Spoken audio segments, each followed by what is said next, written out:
আচ্ছা, এমন কি হতে পারে যে একজন কবি তার নিজের দেশের মানুষদেরকেই বলছেন দেশ ছেড়ে চলে যেতে? অবাক হচ্ছেন? মধ্যযুগের বাংলা সাহিত্যে কিন্তু ঠিক এমনটাই ঘটেছিল। আর কেন তিনি এমন কথা বলেছিলেন, সেই উত্তরটা খুঁজতেই চলুন আজ আমরা ডুব দিই তার সেই বিখ্যাত কবিতা বঙ্গবাণীতে। একবার ভাবুন তো, কি এমন পরিস্থিতি হতে পারে যে একজন কবি, যিনি কিনা সমাজের আয়না, তিনি তার দেশের মানুষদেরকে দেশ ছাড়তে বলছেন। এই যে একটা ধাক্কা দেওয়ার মতো প্রশ্ন, এটাই কিন্তু পুরো কবিতাটার মূল শক্তি। আর এর উত্তরের মধ্যেই লুকিয়ে আছে আসল কথাটা। তো চলুন প্রথমে আমরা একটু টাইম ট্র্যাভেল করে সেই সময়টায় ফিরে যাই যখন এই কবিতার জন্ম হয়েছিল, আর পরিচিত হই সেই বলিষ্ঠ কণ্ঠের মানুষটির সাথে, কবি আব্দুল হাকিম। কবিতাটার নাম হল বঙ্গবাণী, লিখেছেন মধ্যযুগের কবি আব্দুল হাকিম। আর এটা নেওয়া হয়েছে তার লেখা নূরনামা নামের একটা কাব্যগ্রন্থ থেকে। এই কয়েকটা তথ্য একটু মাথায় রাখলেই আমাদের আলোচনা বুঝতে সুবিধে হবে। আমাদের কিন্তু মাথায় রাখতে হবে আমরা কোন সময়ের কথা বলছি। এটা মধ্যযুগ। সেই সময় বুঝতেই পারছেন, রাজদরবার থেকে শুরু করে লেখাপড়া সবকিছুর ভাষাই ছিল ফার্সি বা আরবি। ঠিক এমন একটা সময়ে দাঁড়িয়ে নিজের মাতৃভাষা মানে বাংলার পক্ষে এত শক্তভাবে কথা বলাটা, সত্যি বলতে এটা প্রায় একটা বিপ্লবের মতো ছিল। এটা থেকে কবির সাহস আর নিজের ভাষার প্রতি তার বিশ্বাসের গভীরতাটা বোঝা যায়। আচ্ছা, এবার চলুন কবিতার একদম ভেতরে প্রবেশ করা যাক। কবি মাতৃভাষা নিয়ে কি ভাবতেন, তার যুক্তিগুলো কি ছিল, সেগুলো একটু দেখি। এখানে কবির চিন্তার ভারসাম্যটা কিন্তু বেশ ইন্টারেস্টিং। দেখুন, তিনি কিন্তু আরবি বা ফার্সির বিরোধী ছিলেন না, কারণ ওইসব ভাষায় আল্লাহ বা নবীর প্রশংসা করা হতো, তাই সেগুলোর প্রতি তার যথেষ্ট শ্রদ্ধা ছিল। কিন্তু তার আসল পয়েন্টটা ছিল অন্য জায়গায়।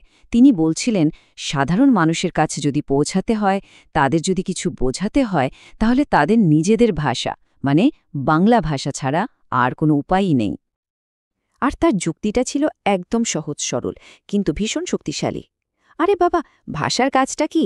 ভাষার কাজ তো মানুষের সাথে মানুষের সংযোগ ঘটানো, তাই না?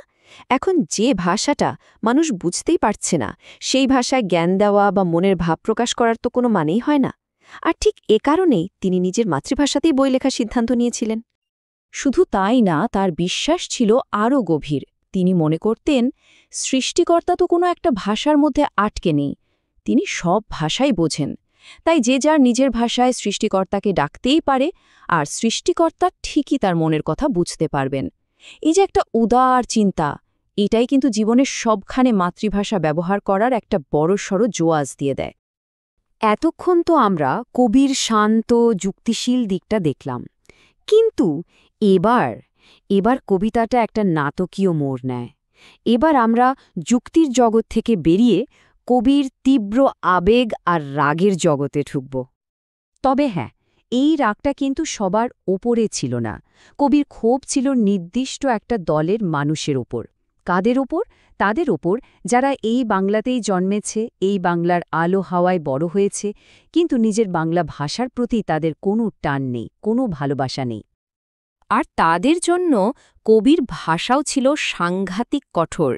মানে নিজের ভাষার প্রতি এই বিতৃষ্ণা কবিকে এতটাই কষ্ট দিয়েছিল যে তিনি সরাসরি তাদের জন্মপরিচয় নিয়েই প্রশ্ন তুলেছেন। ভাবা যায়, তার কাছে এটা ছিল এক ধরনের অস্বাভাবিক বিশ্বাসঘাতকতা। আর ঠিক এই পয়েন্টেই আমরা আমাদের সেই প্রথম প্রশ্নের উত্তরটা পেয়ে যাই। কেন তিনি দেশ ছাড়তে বলেছিলেন? গভীর দুঃখ আর রাগ থেকেই কবি এই কথাটা বলেছেন। তার প্রশ্নটা ছিল, যাদের নিজের দেশ আর নিজের ভাষার জন্য কোনো মায়ামমতা নেই, তারা কেন এ দেশটা ছেড়ে অন্য কোথাও চলে যায় না? মানে দেখুন, তিনি ভাষার প্রতি ভালোবাসাকে একদম সরাসরি দেশের ওপর অধিকারের সাথে জুড়ে দিয়েছেন। এই তীব্র ক্ষোভের পর্বটা পেরিয়ে কবি আবার আমাদের কবিতার মূল সুরে ফিরিয়ে আনেন, আর সেটা হল স্বদেশ আর নিজের ভাষার প্রতি গভীর ভালোবাসা। চলুন সেই দিকটা একটু দেখা যাক। কবির যুক্তির শেকড়টা কিন্তু খুব গভীরে। তিনি বলছেন, যুগ যুগ ধরে, বংশের পর বংশ ধরে এই বাংলাই তো আমাদের দেশ, আমাদের ঘরবাড়ি। এই মাটি আমাদের মাতৃভূমি, আর এখানকার ভাষা, সে তো আমাদের পরিচয়েরই একটা অংশ। শেষ পর্যন্ত কবির মূল কথাটা হল, যে ভাষায় আমরা প্রথম কথা বলতে শিখি, যে ভাষায় স্বপ্ন দেখি, সেই মাতৃভাষার একটা আলাদাই শক্তি আছে। এটা সরাসরি আমাদের আত্মাকে ছুঁয়ে যায়। এর চেয়ে ভালো, এর চেয়ে উপকারী আর কীই বা হতে পারে?